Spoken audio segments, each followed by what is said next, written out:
La movida de poder de hoy son las contradicciones de Daniel Quintero, el candidato que se define de izquierda, pero que ha tenido un particular historial político que en su propia memoria está trastocado. En la silla charlamos con el precandidato presidencial del Pacto Histórico y algunos usuarios nos hicieron caer en cuenta de sus contradicciones. Una de las críticas principales a Quintero en su carrera al interior del Pacto Histórico tiene que ver con su ideología.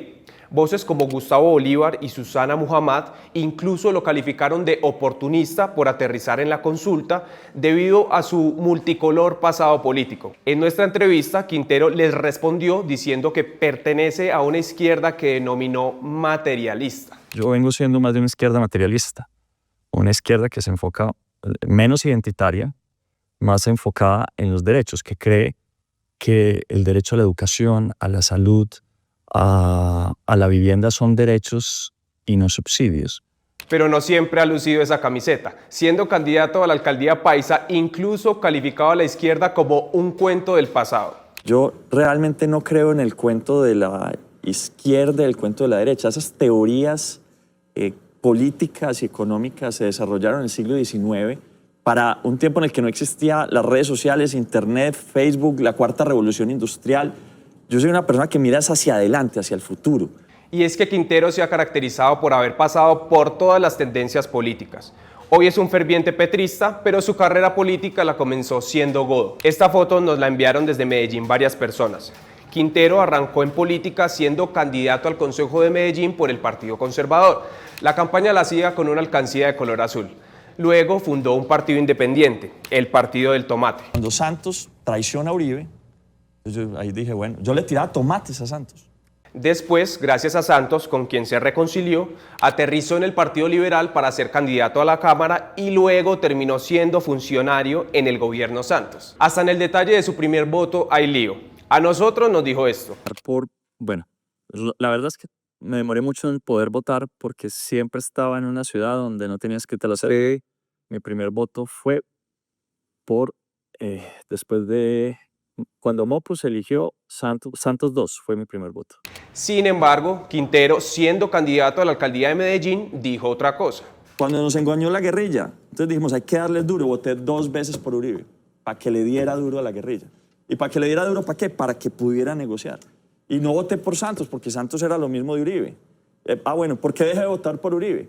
Porque Uribe trató de perpetuarse en un momento en el poder y dije, no, los demócratas no aceptamos que alguien trate de quedarse en el poder todo el tiempo. Entonces, no voy a votar por Antana. Voté por Mocus. La gran pregunta es, ¿quién es Daniel Quintero? La segunda es si será el futuro de la izquierda como candidato del Pacto Histórico. Esto se sabrá el próximo 26 de octubre en la consulta en la que se medirá con Iván Cepeda y Carolina Corcho. La movida de poder de hoy es de plata.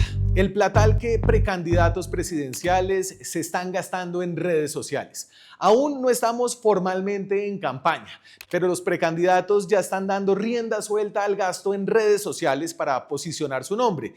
En la silla le pusimos la lupa a los gastos en publicidad en Facebook e Instagram.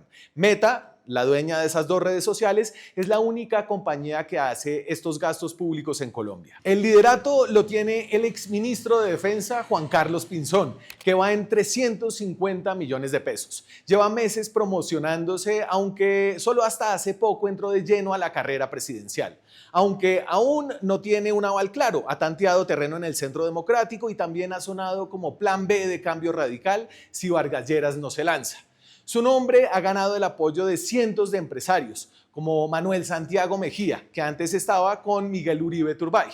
Según la biblioteca de anuncios de Meta, en segundo lugar está la experiodista y precandidata independiente Vicky Dávila, quien ha gastado 312 millones de pesos. Luego sigue una figura que aún no se decide si se lanza. Germán Vargas Lleras ha gastado 145 millones de pesos en Facebook e Instagram. Su participación en la contienda todavía no es un hecho, pues está a la espera de ver cómo avanza el tratamiento de su tumor en la cabeza. En la siguiente posición está Miguel Uribe Londoño, el papá del asesinado Miguel Uribe Turbay.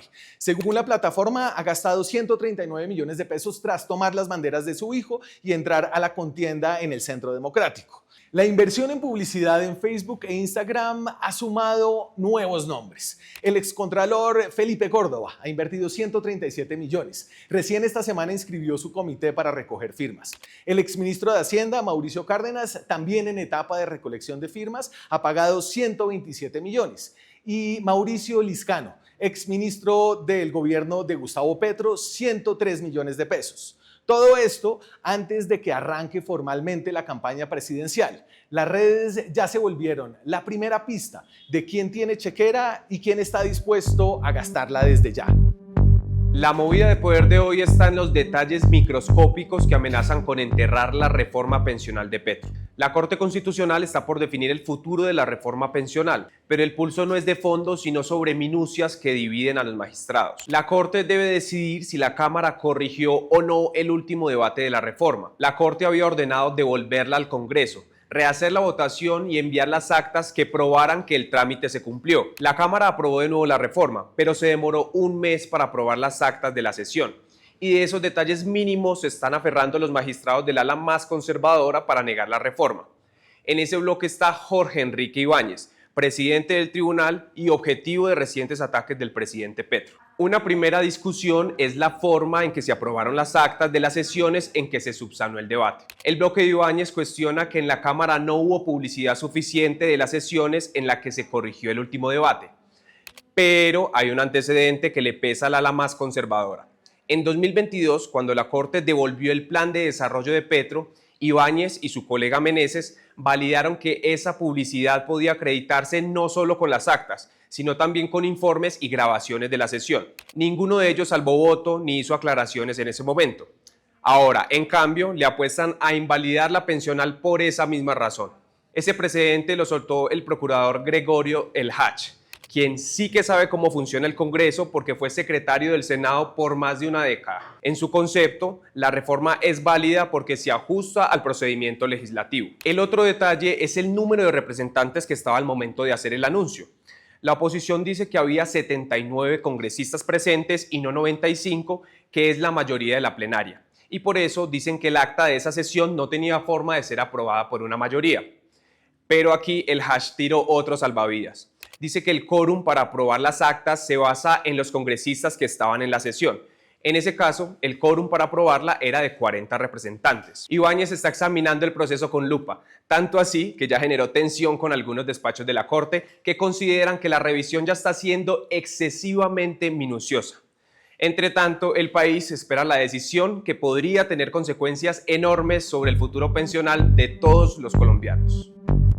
La movida de poder de hoy sucedió en la sombra durante más de un año. Gustavo Petro tuvo de asesor sobre Medio Oriente, sin cargo oficial, a Víctor de Currea, un cuestionado profesor y escritor que tiene posiciones muy radicales y denuncias serias de acoso sexual. De Currea salió a la luz hace poco. ¿Recuerdan quién servía de traductor de Petro en el polémico discurso que le costó la visa en Nueva York? Una investigación de La Silla encontró que De Currea trabajó en secreto para el presidente desde el inicio de la guerra en Gaza en 2023. En ese puesto tuvo contactos con grupos radicales, organizó el envío de ayuda humanitaria y buscó traer a niños palestinos sin éxito a Colombia. Todo ese trabajo sucedió luego de que su nombramiento en la Embajada de Emiratos Árabes se frustrara en 2023. Fue por los reclamos de feministas del Pacto Histórico sobre el nombramiento, ya que varias de sus estudiantes, incluyendo una menor de edad, lo acusaron de acoso sexual. Él niega esos cargos. En su labor no oficial como asesor de Petro, De Currea se reunió con voceros de Hezbollah y Hamas. Con Hamas buscó la liberación del colombo israelí secuestrado. De Hamas, De Currea dice que son un grupo de resistencia y no ha rechazado su ataque terrorista a Israel de hace 2 años. Petro tampoco lo ha hecho. Luego de que en el pacto se enfriaron los ánimos contra De Currea, ese año Petro lo puso como su asesor de Medio Oriente en la presidencia. Tiene oficina en la Casa de Nariño y en la práctica maneja las relaciones internacionales de Colombia en esa región. Víctor tiene la confianza y el oído del presidente. De Currea es un tipo polifacético: médico, profesor, periodista, defensor de la coquetería y ahora funcionario. En el pasado mostraba su postura con un toque teatral. Publicaba videos en YouTube bajo un alter ego llamado Mohamed Al-Currea. La sintonía con Petro hoy se nota. Las recientes posturas del presidente, como la prohibición de enviar carbón a Israel, las críticas al plan de paz de Trump o la propuesta de un ejército de liberación, son las mismas que defiende su mano derecha en la materia. En su cruzada por Palestina, Petro no está solo. Lo acompaña un asesor que piensa como él, habla por él, Mohamed Al-Currea. La movida de poder de hoy fluye con el caudal del río Magdalena y el dolor de miles de familiares de desaparecidos que fueron arrojados a su cauce. ¿Cómo encontrar a una persona que fue lanzada al río para que se la llevara el agua? La unidad de búsqueda de desaparecidos, la oficina creada por el Acuerdo de Paz para buscar a más de 100.000 personas de las que el conflicto armado borró su rastro, cree que puede tener una respuesta.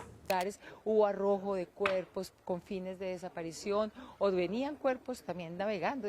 Empieza con un exguerrillero y un exparamilitar en una ruta de más de 300 kilómetros por el río. Pastor Alape, quien fue miembro del secretariado de las FARC, y Óscar Montealegre, un ex AUC y fundador de la organización Aulas en Paz, estuvieron en la inauguración de una ruta organizada por la Unidad para navegar el Bajo Magdalena.